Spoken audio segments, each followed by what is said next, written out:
Welcome to the sacredcommerce.com podcast. I'm Immanuel Solas, and I'll be your host, and I'll be interviewing Rowan Gabrielle, who is the co-author and co-founder of Sacred Commerce. And we're just going to get into it right now. Hi, Rowan. Hi, Emmanuel. Well, this has been a very big year. We've just started the year of the rabbit, which your son Is pretty happy about. pretty happy about. He turns 12, and it's a big year, but it's also been a really big year because a year ago Ayman passed on to the other side.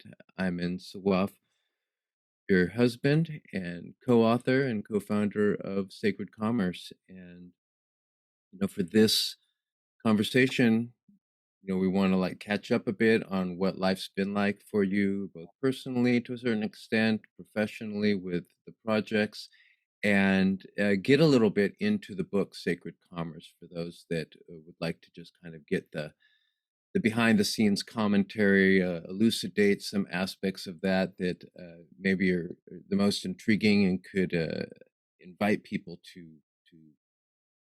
check out the book and also check out some of your courses that you have coming up around emotional alchemy. So why don't we just start on what's been the year for you?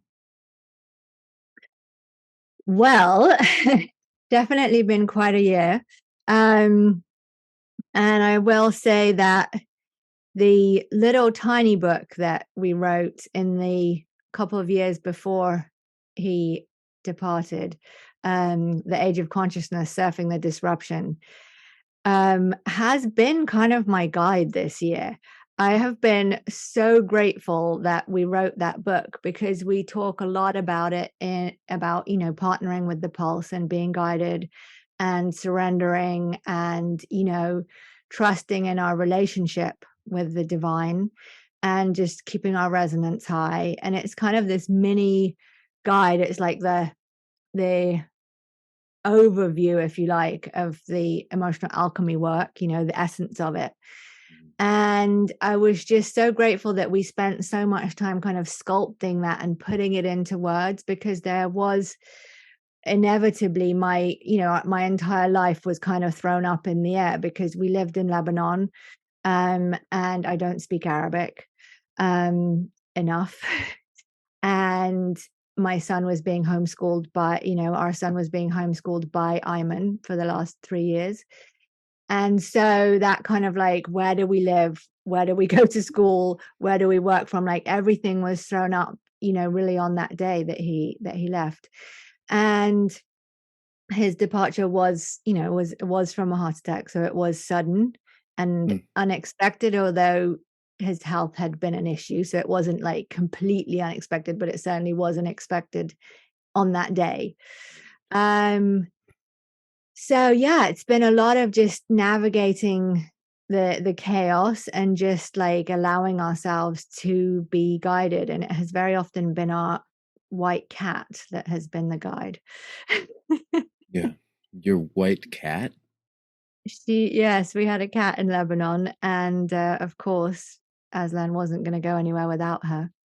So about 8 days after he died, we all got on a plane to the US. And I don't think we would have left that quickly, except that we had tickets already for a family holiday with my siblings. And we just were like, well, there's nowhere better than we could be than with family for a couple of weeks. And so by chance, she had her passport ready because we'd been intending on going to Egypt for the winter.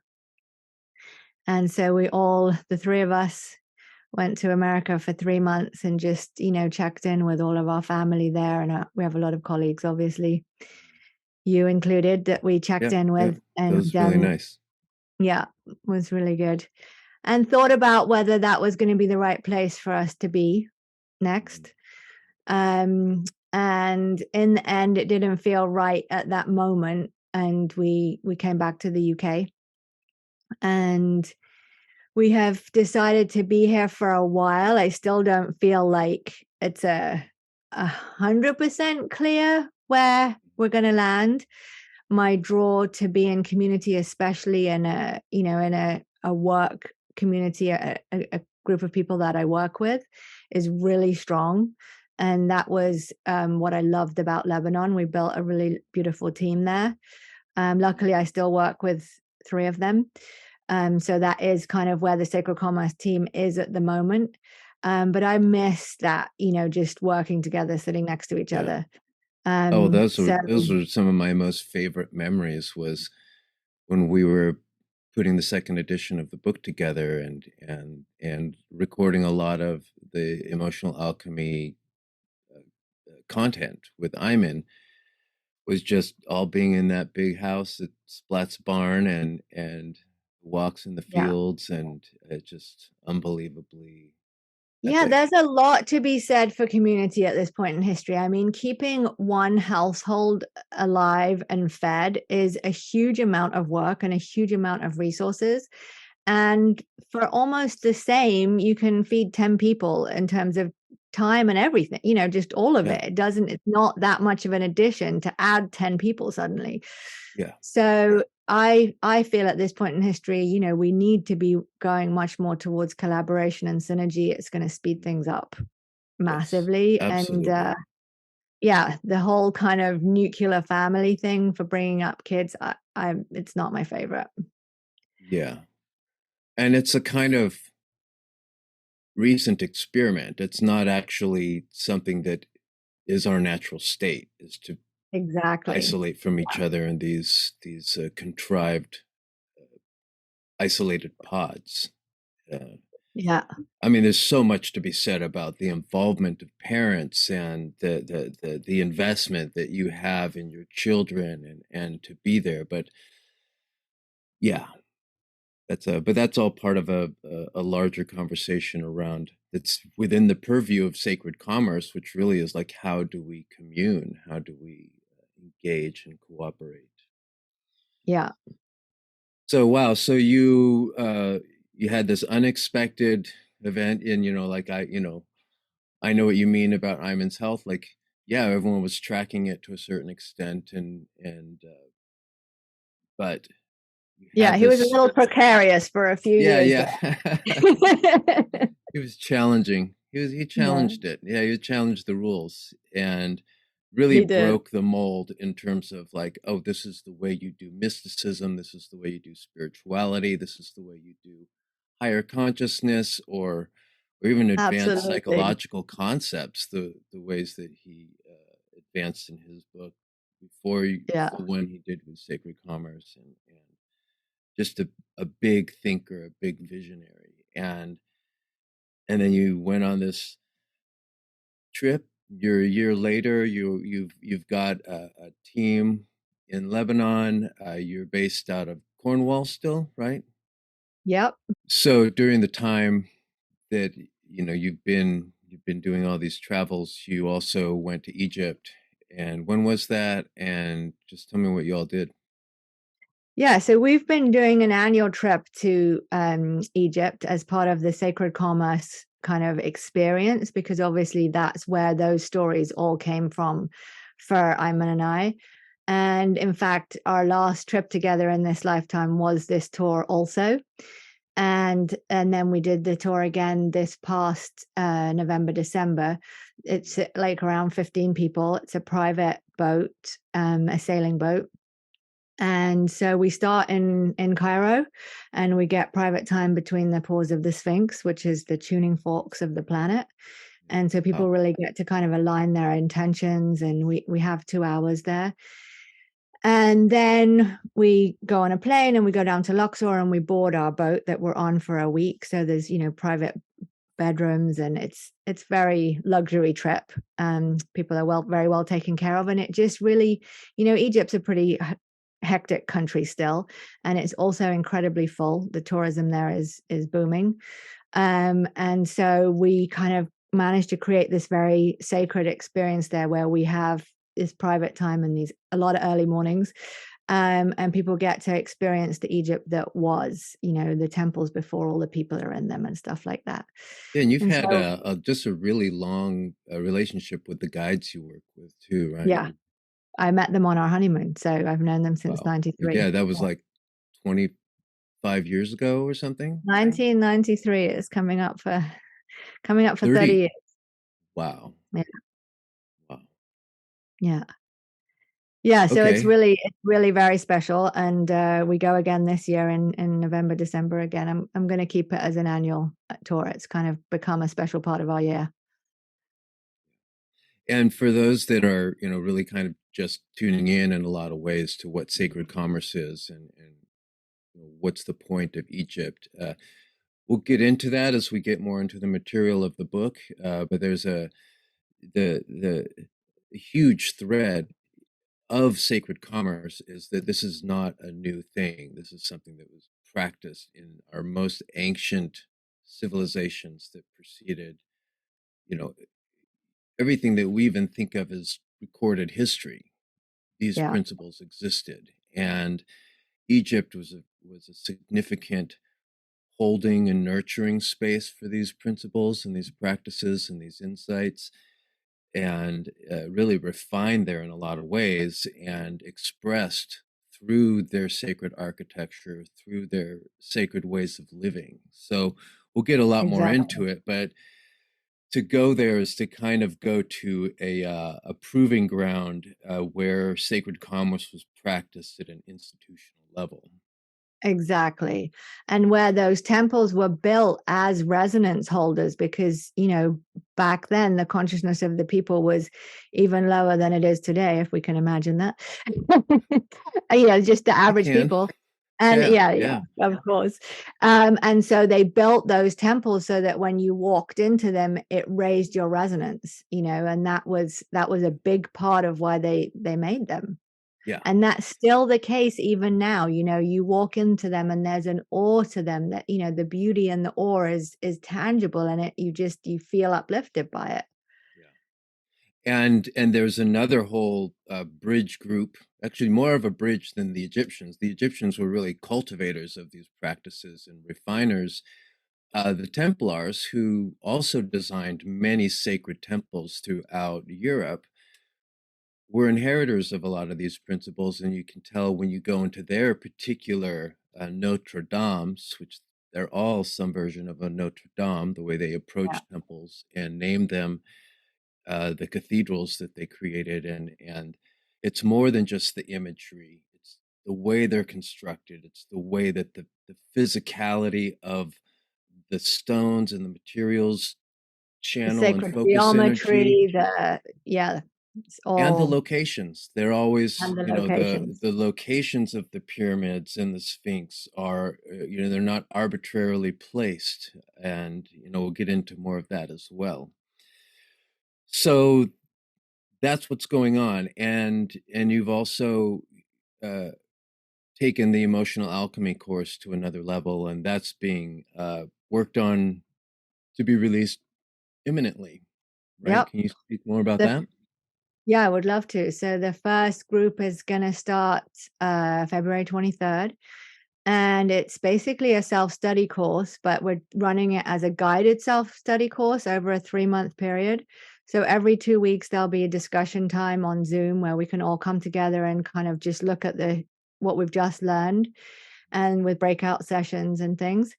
And then at the end of the 3 months, we're also doing like a private one-on-one, session with me and a well-known mystic, Sophia Noel, where we will really go into your personal emotional matrix and your trajectory, and really just empower everything you've learned, and, shed light and illuminate it even more so that you have your kind of path going forward. So it's really about creating your own emotional treasure map. Great, great. Repeat your co-host, your co-facilitator on that. Sophia Noel, Sophia otherwise Noel. known, yeah. Great, She works great. with what she calls elegant alchemy. Mm. She's really So a the one-on-one coach. I mean, that's more Okay, her line is she helps people, like, just shift the needle in their personal life. But she's a great mystic, so just having her overview there as part of that is a great piece. cool. So there'll be the whole theoretical body. There'll be you teaching and answering questions, and then Sophia Noel will help to transform, uh, basically help participants really embody it to the next level and work on a one-on-one. Exactly, because her vision is on, it's a multi-layered, multi-layered vision of a mystic. So if there's like a Yeah, stuck energy there that's in your shadow, she's going to pick up on it in a way you might not have picked up on it yourself. great. And Yeah, then we that can makes a look lot of at sense. what that emotional, you know, piece of that is, but we can like source the actual where it's stuck from her sight, her vision. Got it. Got it. That's amazing. That sounds great. And that starts this month. Yeah. And, we're going to get more into these, as we get into the book and start diving into the principles, we'll answer the question about, well, what is emotional alchemy? But, right off the cuff here, like, how would you, just say, well, what is emotional alchemy? What are you teaching? And how does Emotional it alchemy. change lives, really? Why would somebody come and do this? What are they going to be struggling with? And what is emotional alchemy, and how can it help them kind of move through what they got going Emotional alchemy is the ability to transform a base emotion into its higher octave. So on? all emotions have like, different octaves, and the lower vibration of them might be anger, fear, or jealousy, but the higher vibration of those are like passion, compassion, courage, Right, these things. And so as we become emotional alchemists in our lives, we're able to do that real time. So even when something happens, like, you're in the airport and they cancel your flight and you're pissed and you're like, and you can literally just close your eyes right there, do an emotional alchemy technique, open your eyes again, and someone can walk up to you. Hey, we've found you another flight. We've upgraded you to first class. Come over here, please. But right, it's because you shifted that resonance, so that interference of your energy field is not attracting the bad news anymore. right, right. Um, Mm, and that's one of the things, like when Ayman died, I really like have realized over this year. I mean, it's been a very deep year of um receiving the gifts of that man. I mean, he was an extraordinary being. And as you kind of alluded to at the beginning, he didn't lead the traditional spiritual, like perfect life at all.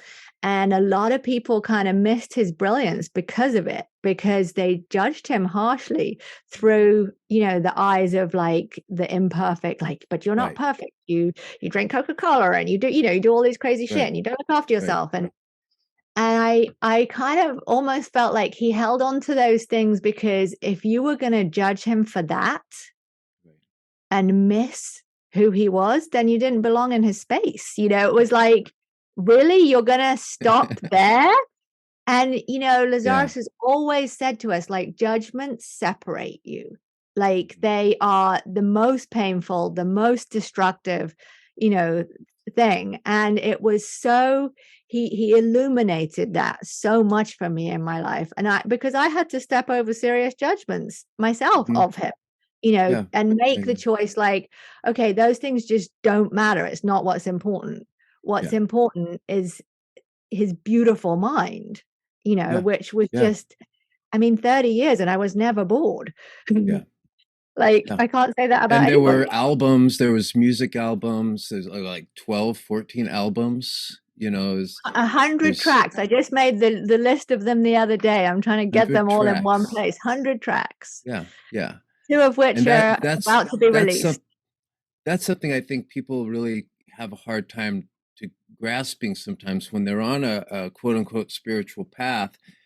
There's this orthodoxy, even in the newest age of the most leading edge. Like, we get caught up in these. This is the way it should be. This is the Yeah. way a spiritual master behaves. We even have it in our mind that there's such a thing as a spiritual master, when even that concept is really a limitation when it comes to like how our beings of various levels of soul cultivation interacting with this material realm in a creative, co-creative, spontaneous way.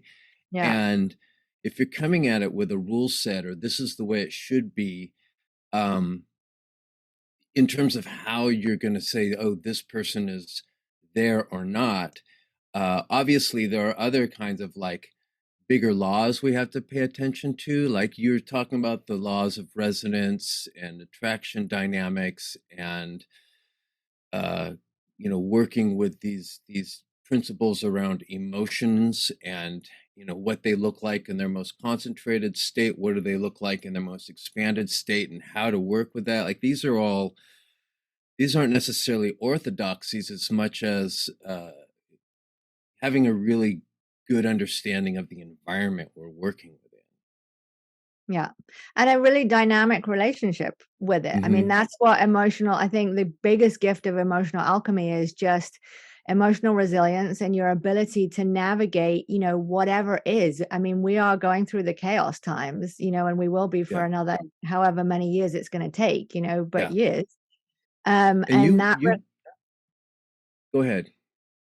that requires emotional agility, because the pace of change is pretty hardcore, Yeah, and yeah, I mean, I really realized what an extraordinary emotional alchemist Ayman really was by the end of his life, when after he died, when I thought back, having been around other people in similar levels of pain than he yeah, was for the last few years. I know what levels of pain he was dealing with. And he never, like, he would do self-pity like once a month for a second, like, just that, it just, he wouldn't go there. Wasn't a martyr. He didn't, like, he really detested those things. Um, and having been around other people in similar levels of pain and just seen where they, stay at, and I'm like, God, he really was incredible that yeah, he made sure every day before he would come and interact with Aslan and I, that he would raise his resonance, deal with his own stuff, get rid of it, and then come and deal with, be with us. yeah, And that was an incredible gift to go through someone's, you know, end of life. Now we yeah, realize, yeah, where you are dealing with some of the harder things, and to be with someone that was so responsible about it, and dealt with it from that perspective of the alchemist. it's incredible. Was very lucky. You were mentioning earlier that there was something that when he passed, you had this, I don't know if it was instant or if it took a couple days, you had this reframing, a Yeah. reawareness, a relearning, a recontextualizing of what the last 10 years of your process together had been. Do you want to share that? Sure. So the night that he died, I came home, and obviously Aslan and I just cried our eyes out together and had a really good ball. And then Aslan he's just really been quite amazing with the whole thing. And he was just like, well, Mom, you know, we're gonna have a new life now, and we can do whatever we want. And it was just this an he just opened to the future in such a beautiful way. And, like, he just sobbed until he was done, and we just hugged for however long it was, hours probably. And then he just immediately started to work with the future. And then he wanted to have a bit of time alone. And so I went into the room where Ayman had died, and I sat in his bed, and I bawled my eyes out some more, until, when you just get to that end, when you're really like in your feelings and you just go, and then there's nothing else, and you kind of break through. It's like you Yeah, break through the clouds. And I yeah, just I do. saw this kind of like overview of the last 10 years and all the things that I had been experiencing through very Western eyes as failure, because we Mm, hadn't made money from stuff. We hadn't monetized the emotional alchemy course. We hadn't monetized the book. And all of a sudden I was like, oh my God, if mm, any of these had quote unquote worked in the way that I was thinking they should as businesses, we would have spent the last 5 years of our lives together running a business, being super busy all the time, and right. really actually doing what most people do, which is not spending that much time together.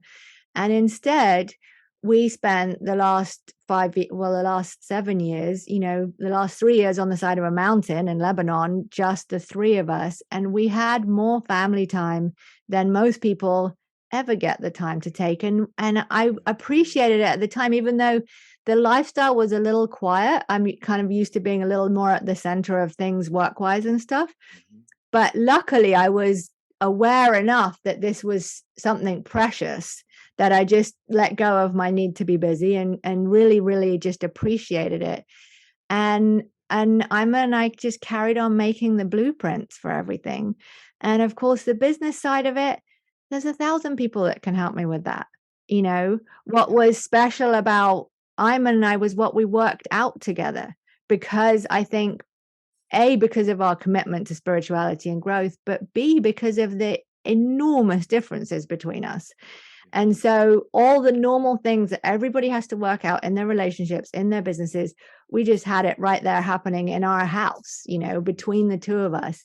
Yes. But their love was so intense and long range and just, kind of infinite, that we had the patience to sit and to work through them. And some of the harder things that we deal with in relationship and in business took us 27 and 28 and 29 years, but we completed so much of our stuff together in those last 3 years of just having that very, very intimate, very, very intimate, very quiet, and very beautiful time. So it was just this reframing of the last 10 years as like a massive success, instead of like this Yes. kind of like Yes. edge of like, we're not making money yet, we've failed. And it's like, that's like so one dimensional. We Yeah. made enough to sustain a beautiful life. Like, what else did we need? Right. Right. Um, When you were testing, you were continuing to work with the principles, and really, I mean, there's been this sense for so long around I'll use the word dominance because I think it's relevant, but not in a negative way, but the dominance of Iman's light, having innovated so much and really been a kind of firecracker comet through the yeah, space. Um, but you know, as he wound down his third act, you're really entering your third act, yeah, generationally and age-wise and wisdom keeper dynamics. So there's this kind of uh wise beauty to the flow of it, yeah, the transfer of the current, yeah, to a certain extent, of sacred commerce, of the merchant priesthood, which is considered, in his own words, a gift from the goddess. yeah, And, we all embody the masculine and feminine within us, but you could say men are here to major in masculinity and minor in femininity, generally speaking. And women, generally speaking, here to master uh, the feminine and minor in the masculine. And, this is absolutely. this kind of really neat opportunity, not only in the third act of your life as you emerge into it and really take on that mantle of moving this work forward, which is so incredibly important. And I think this feels like a really good segue into the material in the book, um, which is available on Amazon and in this lovely hardcover, And on and sacredcommerce.com, even and on better. Get it direct sacredcommerce.com. from Yeah. us. Well, yeah, for the people who are like Amazon oriented and it makes it super easy, it is there. But yeah, if you want to support us even more and even support some of the deeper energetics and philosophy of sacred commerce, please come to sacredcommerce.com and purchase it from there. But I'm going to start this with a kind of, where do I come into this? And I came into this as this person who just started hearing the word sacred commerce, the phrase sacred commerce, in conversations with a couple of close friends of mine. And I had to look it up. I was like, well, I'm projecting my own awareness of what I think sacred commerce means, but they're using it in a very specific way. And I'm going to just sort of check out some of these videos on YouTube and this guy Ayman, and what does he mean by sacred commerce? And I was really hooked instantly because, as I share in the foreword, which I wrote, um, I had always been, my whole spark of consciousness emerged with the work of Joseph Campbell and his idea that artists, creative people, are mystics with a craft, and the craft of their creative ability, whether it's filmmaking, dance, whatever. Um, but then you have this whole like, well, you have to have the skills of a mystic in order to access the inspired mind, to really get really good ideas and concepts and inspirations to develop into valid, you know, culture impacting artistic expressions. And when I came across sacred commerce, I realized that you and Iman were doing that same thing, but in the realm of business. You were saying a business leader can be a mystic with a craft. And we already know all the balance sheet tools and the goal setting and executing on business plans and all of this stuff. That's the craft. But like, who are you as the person guiding that? And what is your responsibility to society in this concept of commerce, which is, he called the gift of the goddess because it's a way you can grow and enrich your life and your community through trade and exchange and creating things. And instead of, oh, we want what they've got, so we'll invade them and take their resources. Like, there was Yeah. this, I really got it, and I got it instantly, and I wanted to help in some way. And so we ended up creating the second edition together, taking the first edition and taking it to its next level. And then there's always a next and a next level, which you're doing now with the site. Pardon me. So there's this concept of the mystic with the craft. There's also this concept of um, really what became this dance of tools and insights that is what makes sacred commerce more than a general term, like, oh, let's be nice in business, and a very specific set of practices and insights. So what I wanted to do was go into your introduction and talk about first this concept of emotional intelligence, emotional awareness, and how that is a very general human skill that we can all learn from. So whether you're in business or not, you can just gain so much from this concept of emotional intelligence, of which Ayman was a pioneer in the business world. And so why don't we just dive into that piece itself as we start digging into the principles of the book? And you introduce it in the um, the introduction with this piece that I just want to read and then let you just kind of run with it. Okay. In recent years, many new business concepts have been suggested and developed, such as sustainable business, conscious commerce, the gift economy, alternative currencies like Bitcoin, etc., crowdfunding, and maybe soon, as advocated by Dr. Muhammad Yunus, a stock market for social entrepreneurs. People often ask us which one we support, and our answer is that they are all systems or tools, and as such are open to abuse.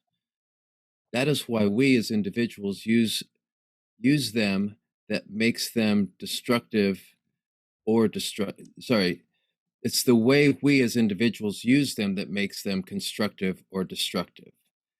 Emotional intelligence is key to the new business paradigm, whatever the system, which is why we consider it foundational to sacred commerce.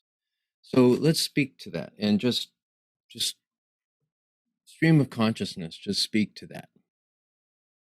Sure. I mean, I think that's why we, also call the fourth bottom line the return to self. I mean, the thing that humanity is so unconscious about now is their own motivations. So many people are motivated out of a greed or a lack or an old anger or a jealousy or a, you know, and when you don't have that basic emotional literacy to realize like, oh, I'm jealous of Immanuel because he has, that really nice car and mine's shitty, and like suddenly I'm building my whole business because like I want, to like feel better than you, but that's so unconscious and so many levels down that people don't have a real understanding of what their motivations are for doing the business that they do. And that's why you end up with these quite, ugly renditions of business, or as we call them, base examples, where it's just like, plastic and crap that people are consuming and buying. There's no sacred to it. There's no, where was it grown? How was it made? Were they paid well? Like, Right. there's no Right. interaction of like, humanity in it. It's just this base transaction of like, cash and need. So where the emotional intelligence comes in so much is in understanding your motivation and understanding yourself and knowing why. Why are you doing this? Because I mean, if you just were to count, even in the people that why people are doing the work they're doing, so often they're doing it just for like, because they need money. Like there's no sense of purpose or sacred to their actions. That's not really enough moving forward. Not if we really want to, as humanity, move into the new world. There has to be more of a marriage of the sacred with those actions. And you can only really find out what those are when you make your emotions much more conscious and less, they're always going to motivate us. But if we can know why they're motivating us and choose why they're motivating us versus allowing, the old not good enough and the old jealousy and the old these things be what's unconsciously motivating us. Yeah.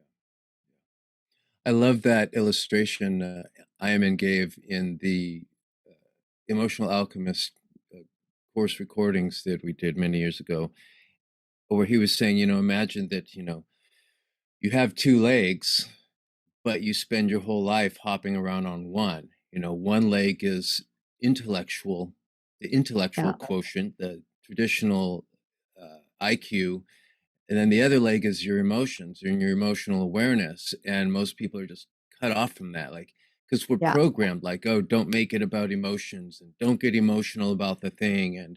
Yeah. And so you're essentially saying, okay, well, I'm just going to take one whole leg and take it off my body and try to pretend that hopping around on one leg is the elegant and right way to do things. And I mean, think about it, it's less than half power because you have no maneuverability, right? Right, When you have right. both legs or both EQ and IQ, your ability to move in any direction is just exponentially more. Yeah, yeah. And not only that, but your feelings, are really what energetically what power us.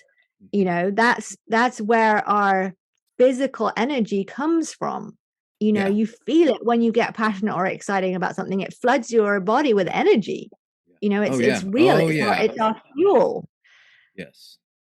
Yeah, and I guess it's a little bit, it can be a little bit misleading to use the left leg, right leg, because there's a holonic aspect to this. Like there's a emotional basis underneath the intellectual basis in a lot of Yeah. ways. The intellect comes, is almost like the layer of the onion after the emotional body. So there's like a foundational source of wisdom and intelligence that people are cutting themselves off from and Yeah. relying entirely on this, what's really the CPU, when our Yeah. emotions in our heart are really the internet connection. They're the access to like the whole world in terms of information. True. So there is this so there's EQ and is you Okay, so then there, and I love this. You guys close the introduction with uh, this paragraph. Sacred commerce is all about you changing you, evolving the business world one person at a time, using a system guided by spirituality with the pursuits of beauty, goodness, and truth at the core of all business endeavors and activities, is truly the key to unlocking the sacred in commerce. So we've got a couple key things there. It's the idea of you changing you and the pursuit of beauty, goodness, and truth. And the you changing you, I want to look to the back cover. We have this quote, yesterday I was clever. It's a quote from Rumi. Yesterday I was clever. I wanted to change the world. Today I am wise. I'm changing myself. So that's a pretty hyper accountable perspective to take Yeah. when you're looking out at the world and you're looking at the big problems, which really is power dynamics and love dynamics in some strange way. Everything's about power and struggle and conflict, and someone else has to change, and then everything will be better. And you're Yeah. really inverting that model. You're saying, I have to change, and then the world will be better. And, I feel like it's easier said than done, even for people that have been like kind of steeped in these practices and awarenesses, depending on how big of a nut, how big of a trauma that we have to unlock. And I certainly feel like I'm no stranger to these concepts, but I've had moments over the last several years where I'm just like, felt like I didn't learn a thing because the appeal of the martyr's story, particularly if you have a lot of evidence to support it, it can really be an attractive one.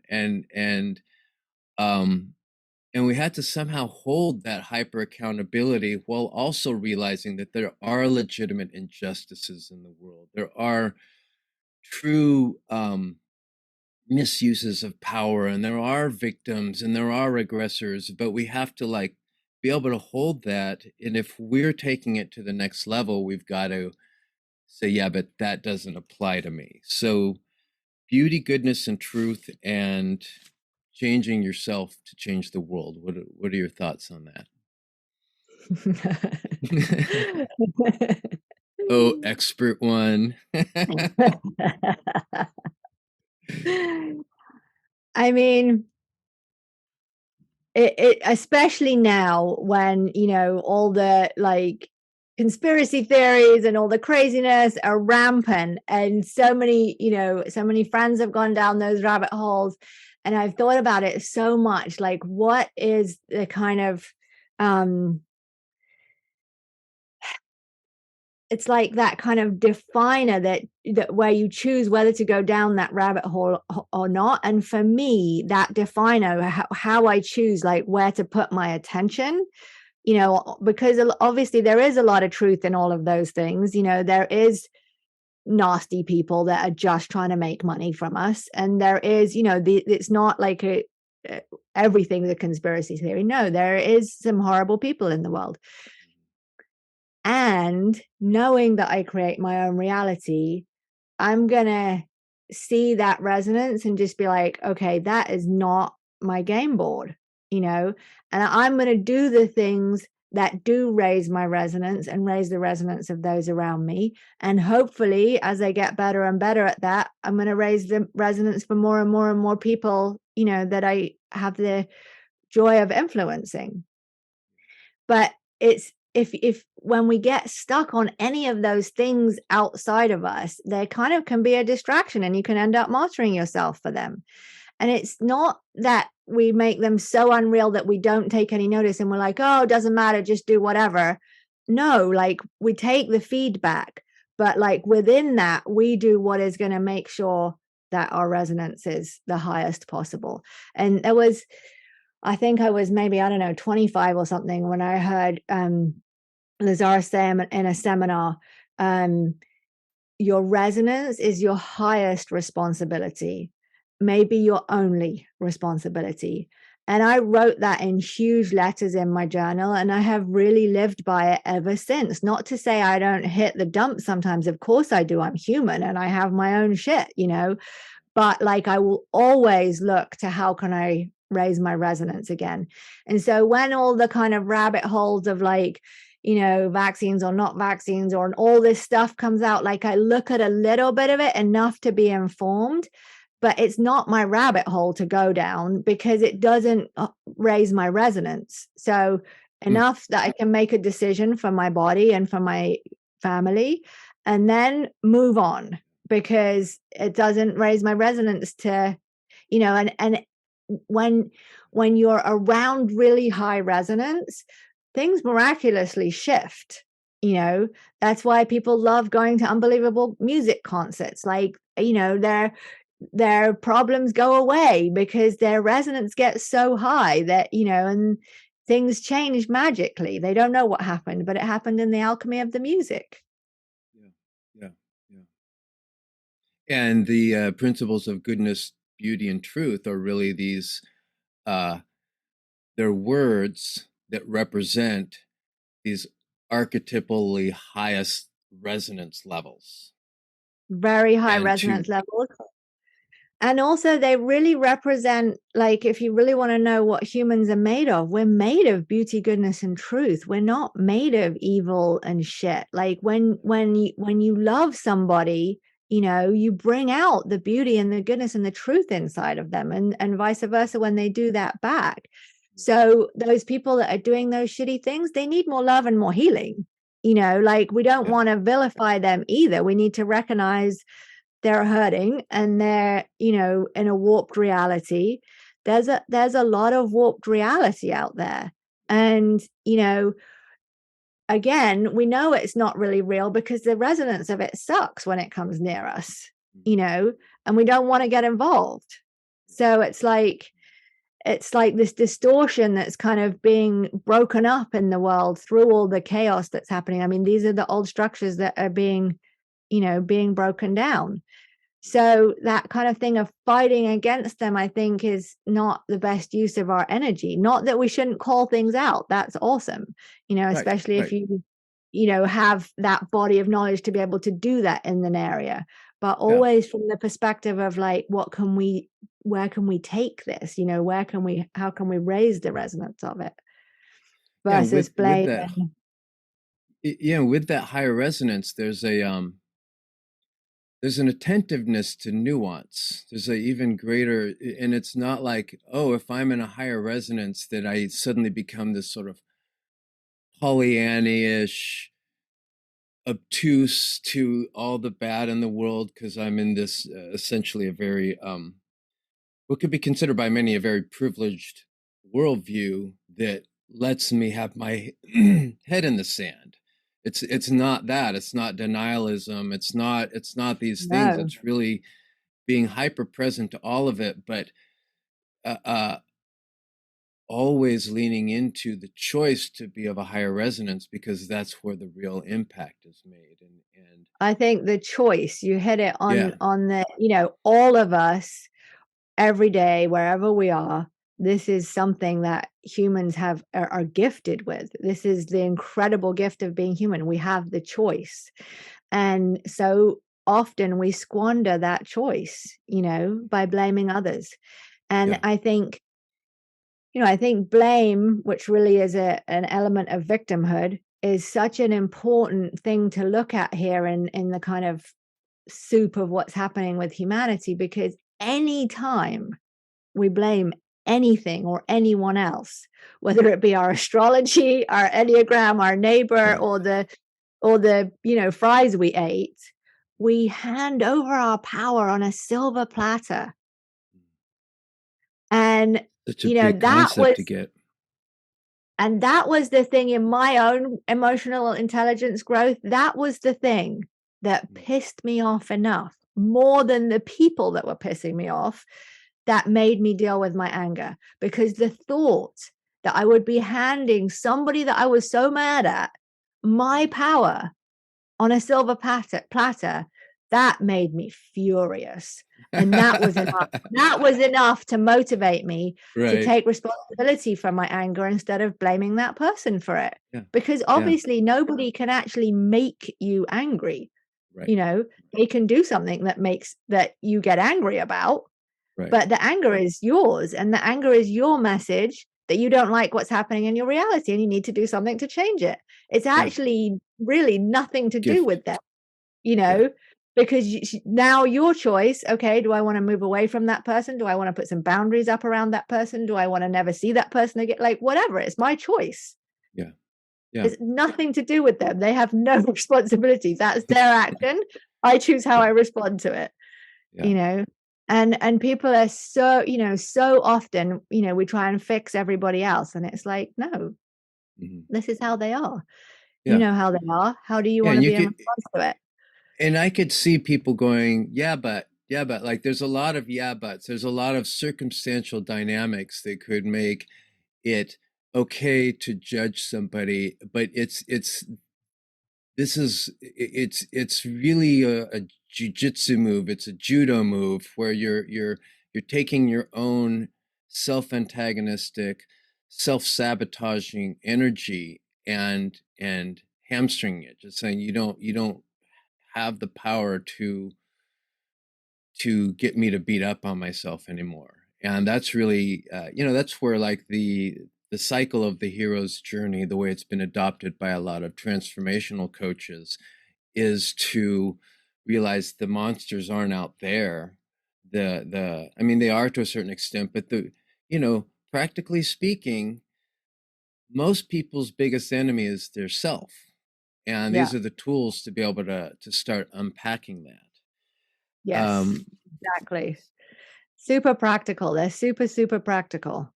Yeah, super practical, even though it's got a really cool backstory in terms of the, the ancient mysteries of Egypt and before that. True. I think what I'd love to do is jump a little bit into the first chapter.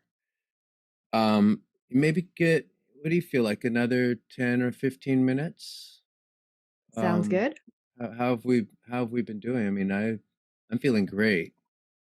I have no idea from when we actually started because it was, yeah, Yeah, like, this is I great. think we're probably 40 minutes in, Okay. probably. Oh, so we can keep going, yeah. So, chapter one of Sacred Commerce is called The Gift. And I'll just read a couple pieces to prime the conversation. First and foremost, one of the greatest known benefits of commerce is the ability to create abundance. Abundance is defined as having access to the resources you need at the time you need. Has nothing to do with stockpiling money or assets. In the context of sacred commerce, the emphasis of this gift turns to the enjoyment and sharing of that abundance called prosperity. So, anybody who's been, trying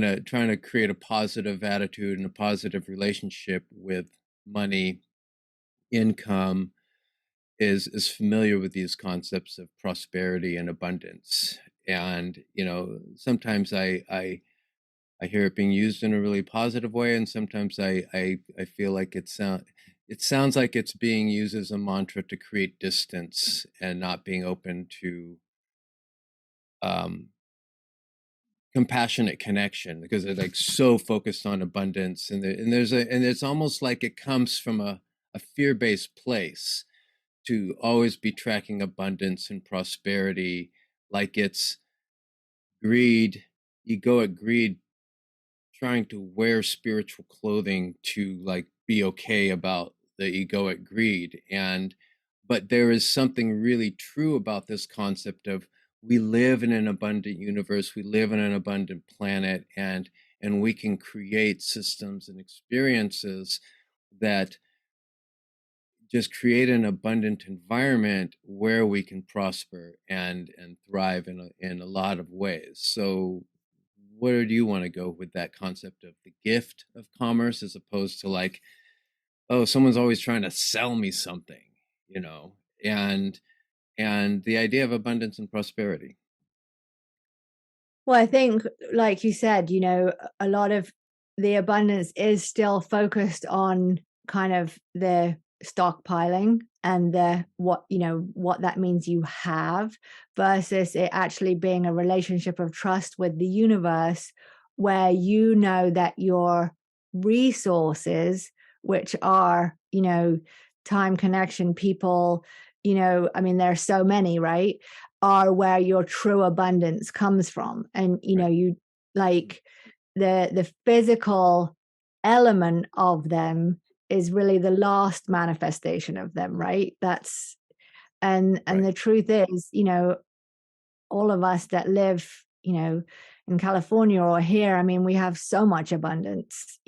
We can create things, very quickly. We can create events, we can create books, we can create, that's our abundance, is our incredible networks that we've all developed.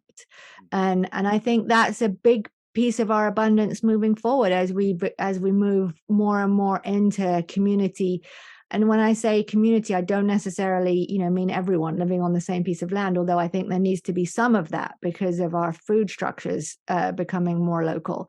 um but that abundance of, like, our community at large, um is, I think that's where our true abundance comes from. And for Iman and I, we were very, very blessed in this lifetime. We had huge amounts of what I would say the outside world's view of abundance is, just cash and hard cash. And we were able to invest it into all of these concepts and grow them for the 30 years we had together without needing anybody else's help, which is an incredible, incredible gift, that we could just do that without, you know, needing somebody to pay us to do it. Right. And that in turn, I think, has created this amazing community and so much abundance around these concepts, because Mhm. they've, Ayman was a true philanthropist. He didn't, Mm. I mean, he didn't think about where any of it was going to go. He just knew that this is what had to be out there, you know, like, and he had the mind to do it. So he did it, you know. Nobody was thinking like that. Mm. Nice. So, but I've digressed slightly. Not completely. I also want to note this one for people who really have and it's kind of like what you would, a lot of people conflate the concept of commerce with our current version of commerce, which is post almost like a late, a lot of people call it late stage capitalism. Like there's these positive ideals that come with the idea, the model of capitalism, and but then there's also these downsides, and we won't go into the details of that because there's plenty of material out there on that. But there's a general feeling like capitalism isn't necessarily truly serving our needs. Maybe even as we're going into, like, it helped for some things, but maybe where we're going, it's not the best model. Um, and so people will say, "Oh, well, commerce is bad," and this is just a really good paragraph that uh, really struck me when I first read it. Commerce has also been one of the most significant deterrents to war. Historically, the primary means by which both people and nations solved problems of limited resources was through taking what they needed, often by force. Neighbor attacked neighbor, tribe attacked tribe, and country attacked country. And obviously, they still do. Uh, all of our conflicts are about, we need the stuff that you have. Yeah. And then there's a kind of diplomatic mirage that's really just concealing us taking the resources we want. Um, Neighbor attacked neighbor, men stole each other's resources and assets and enslaved each other's women and children, all in the interest of expansion, wealth acquisition, and a conqueror's glory. And it was really the first uh, expressions of institutionalized commerce. And there's an example that you all give in the book about Queen Hatshepsut. Hatshepsut. Yeah, say Hatshepsut. it again. Hatshepsut. Hatshepsut, who was a woman who was the pharaoh, and she instituted a plan around commerce and trade, and that it was a very peaceful time for Egypt and their neighbors, and was not ruled by well, too much testosterone, basically, and a brain that can't connect with the processes of life, which is, I Yeah. think, the unfortunate state of a lot of men, um, in a kind of emotionally lobotomized dynamic, which, maybe leaves many free for, talking about stuff and things and making things work in this world, but it's certainly becoming more and more of a liability at scale when we're all becoming a planetary community in a lot of ways. Yeah. Let's see what else is in this last um, I mean, bit I on the think thread. that was really her gift, Queen Hatshepsut, is Mm-hmm. that she's the one that raised the stature of the merchant priesthood to a level, the highest level within her Yeah, queendom. Um, and they were given the responsibility of the peace and the prosperity of the nation. It wasn't business for personal gain. It was for the peace and prosperity of the whole entire country. yeah, And that's why they were the most highly trained priest in the whole kingdom, higher than the celebrant priests, the temple priests, all of that, because they were the people that would go and interact with the neighbors. yeah, So they had to be of very high emotional intelligence, because in those days there was fights in the marketplace all the time. yeah, Greed was rampant. People were starving. yeah, And so they had to know how to go in and actually transform that energy real time before they would make their trade, and to be that magnanimous. That's the beauty, goodness, and truth piece. When you yeah, go in to make a trade with your neighbors and you want them to have a great outcome, and you want to have a great outcome, you're not just trying to squeeze them to the last degree. You're like taking them highly prized things from your kingdom to trade for other highly prized things from their right, kingdom. It's got a whole different flavor.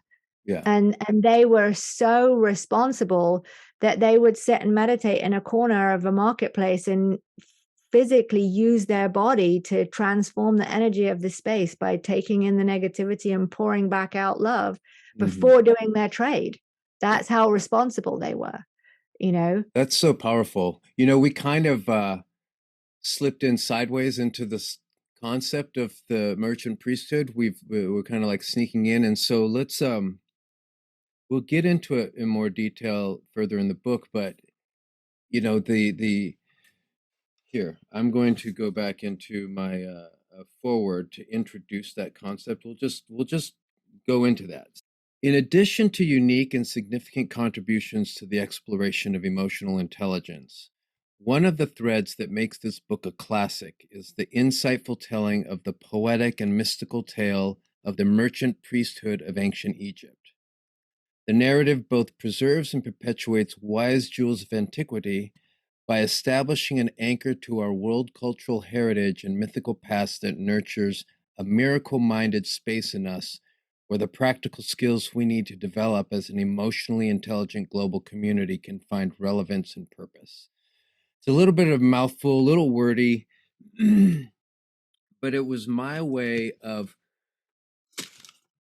just kind of grappling with this concept of the merchant priesthood. And that there's not a lot of like that I'm aware of, a lot of historical evidence around it, but you just know that they were there because you had high levels of learning, you had ambassadorship, you already had this like they were essentially the most educated, refined, inward and outward mystic representatives of the Queen's High Court and responsible exactly. for really the plan, executing on the plan to transform the nation's economy and stature into one of prosperity through trade. Yeah. And can you tell me and the viewers how you learned about them and how real they are to you and how much do you consider, are there people today that could essentially say, yeah, I'm that. I am a merchant priest. Whether I'm a man or a woman, I'm in this merchant priesthood, and that's alive in me. That's the way I show up in the world. Yeah. Yeah, it's so I mean, Iman and I would say both had this kind of real deep passion as business as a force of change before we met each other. And it's absolutely what drew us to each other, that we met somebody else that was as passionate about business as a path of change, you know, the ability for it to be a force of good in the world. And it was super exciting to both of us. And you know, we worked together before we were ever, you know, a married couple. And so on our honeymoon, when we met the god Bess, who was a statue in the temple of Dendera, uh, which is a temple dedicated to Hathor, who is the goddess of beauty and dance and celebration. And she had a very close relationship with the god Bess. And the god Bess is the god of the merchant priesthood. And he is also the god of the midwives. All pregnant women would seek Bess's blessing on their baby. And he's this short little squat god, very happy, always smiling, very Iman like in his appearance. Yeah. And he their belief then was that every baby born should be born with all the prosperity it needed to have a wonderful life. So they really thought quite differently to how we think now. And he was the patron saint of the merchant priesthood. um and so that just when we heard that story, I mean, I can still remember standing there, you know, and it was from Kevin Ryerson, and Kevin Ryerson is an internationally famous trance channel, and he channels a merchant priest, one of the heads of the merchant priesthood from those times. His name is Anton Ray, and that's the being that comes through him. So a lot of the stories that you find in the book are stories directly through Kevin's channelings, and Kevin is hugely responsible for that book being a thing, and you know, helped us a lot in its creation. And in understanding our own relationship to it, we were, you know, alive during those times and were very involved in the merchant priesthood, and very much lived into those concepts in that lifetime as well. And it's one of the things that brought us back together in this lifetime. Mm, that's powerful. Well, there will be more discussion on the merchant priesthood because they are so key to this story. They Pardon are. me. What I would like to do is I think as we close up this concept of this chapter of the gift, which is where I think would be a really good place to end our first this reviving of the Sacred Commerce podcast. But it's the concept of conscious evolution, resonance causation, and how we work with those within our own, what Maslow referred to as the hierarchy of needs. So we've got this tension. Like if we didn't have this tension of this hierarchy of needs within our physicality, our biofield, all of these things that have to be dealt with, uh, we would just instantly become enlightened, or we, you know, and maybe we're in Right. this sort of pre-birth nascent stage where it's like, oh, we don't, the struggle isn't there. Um, so we're evolving. And in the book, you say, what do we mean by conscious evolution? To be conscious means to be aware, and evolution is about becoming more of who we are. Conscious evolution is therefore about being aware of who we are becoming and being able to direct that becoming more elegantly in the pursuit of the highest needs of spirituality. This, you know, you have a really beautiful video version of a pamphlet-sized book that was the last thing that you and Iman worked on, called The Age of Consciousness. And with that, means, I'll let you go into detail of what that is, but we're on this precipice of a major chapter being turned at a cultural, but not just a nation level cultural level or a principality cultural level, at a global level Yeah, at a and humanity level. at a humanity level. Yeah. And so just, close us out with in this reflection on the gift of commerce, with this nature of the times that we're in, the idea that we can evolve consciously, and how these kind of basic tools we've already been discussing play into that. Hmm.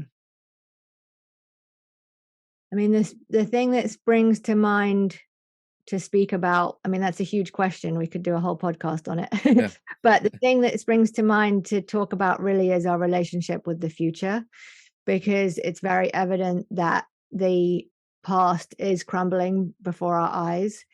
And in maintaining resonance and in becoming more conscious, in evolving consciously, I think a really, really key element is developing a conscious relationship with the future. And that means spending time there, like looking to the future. All healing and all solutions come from the future, right? All healing.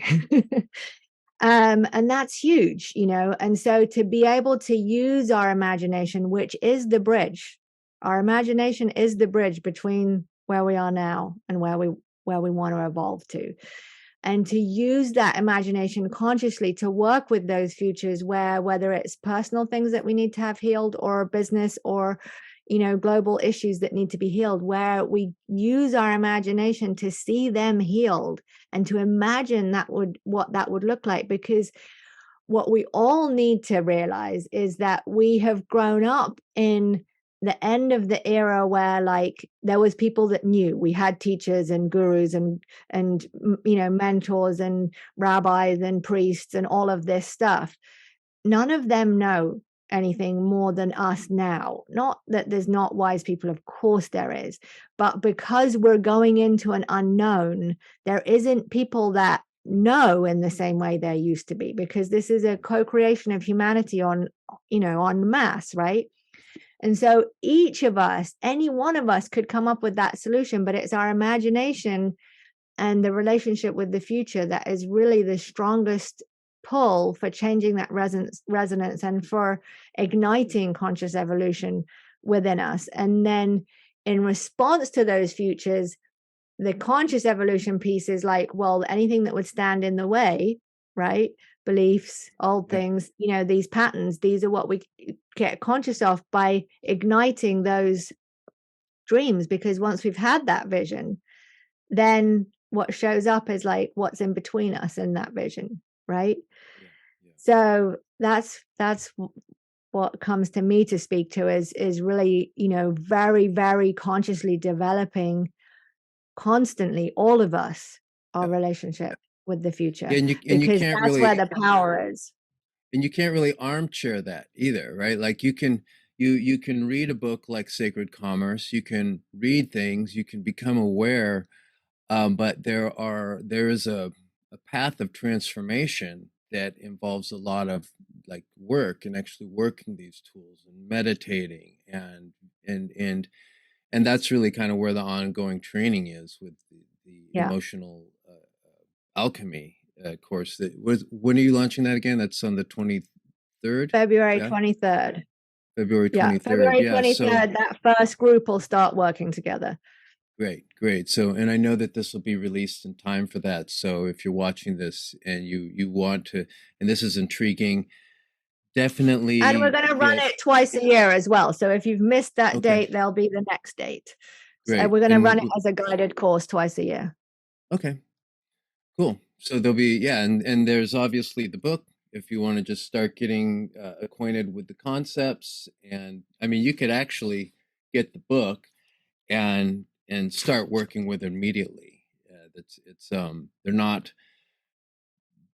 they're not hyper complex uh, concepts to be working with. It's really more of the it's simple not easy principle. Like it's making the Yeah. choice to meditate and to bring up your resonance and to do all these things that, you know, many active conscious raising traditions are already supporting us in doing. So if you're dabbling in meditation, dabble more. If you are, yeah. So and get the book. Check out Emotional Alchemy course at sacredcommerce.com. Do you have any closing words or anything that you'd like to share before we wrap up this first episode? We just look forward to working with you and getting on this journey together.